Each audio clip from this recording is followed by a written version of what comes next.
That is part of what's in any given appropriation. But yes, sir, we would do it by the law, whatever the law requires. And similarly, the Department of Defense couldn't take money we gave to them for fighter jets and then divert it to you to build a wall, correct? They would do it under the law, sir. So if Congress specifically has not authorized a wall nor appropriated a wall, the Department of Defense can't give you money to build a wall, isn't that right? I can't speak to the Department of Defense authorities. Some of their pockets of money, similar to any department, do have some flexibility in how they can be spent and for what purposes. Sometimes the missions will overlap, but I'd have to defer you to the Department of Defense. Are you aware of any authority that will let the Department of Defense give money to you to build a wall? My understanding is there could be some pockets of money that could be considered for that use. If you could let us know what you think that would be. Because my understanding is there is currently no appropriation for a wall, which is why the president is looking at doing a partial government shutdown. That's the whole point of it. So I'd like to talk about family separations.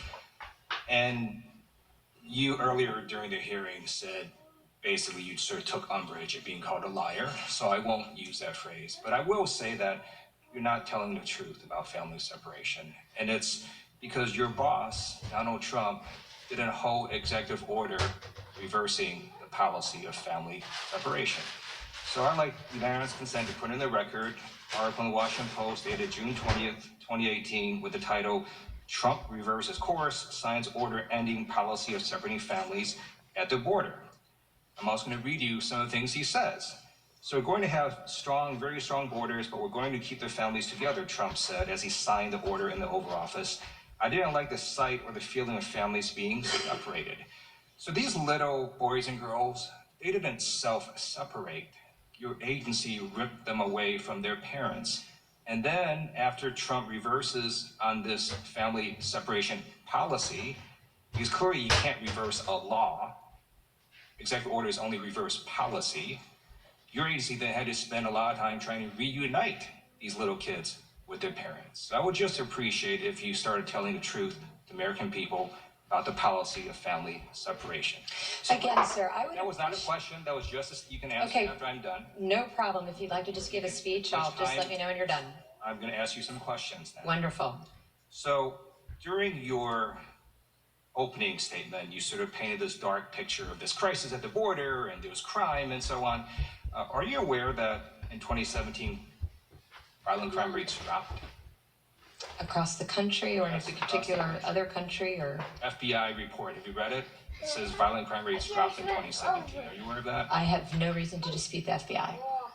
Same report also says property crime rates dropped in 2017, according to that same report. Are you aware of that? I have no reason to dispute the FBI. Are you aware of the numerous reports that say immigrants, both documented and undocumented, commit less crimes than native-born Americans? Are you aware of those studies? I have not seen those particular studies. Right, so I'd like you to go or have your staff show you the Cato Institute study from 2014 that showed all immigrants are less likely to be incarcerated than native-born Americans relative to their share of the population. There's been a Public Policy Institute of California study that also showed that the foreign-born, who make about 35% of the adult population in California, constitute only about 17% of the adult prison population. So just be helpful if you start putting in some basic facts about the actual facts related to immigrants and crime. And then I'm just going to conclude by quoting from Congressman Will Hurd, who said essentially in a Washington Post op-ed that building a wall will be the most expensive and least effective way to secure the border. I yield back. Sir, executive orders can direct a law enforcement official to change their prosecutorial discretion. What the executive order that the president signed was not to reverse the policy. It essentially said, despite the fact that the families are choosing to come here illegally and are breaking U.S. law, it is the policy of the United States to keep them together. Because of Flores, we are not able to keep them both together and prosecute them.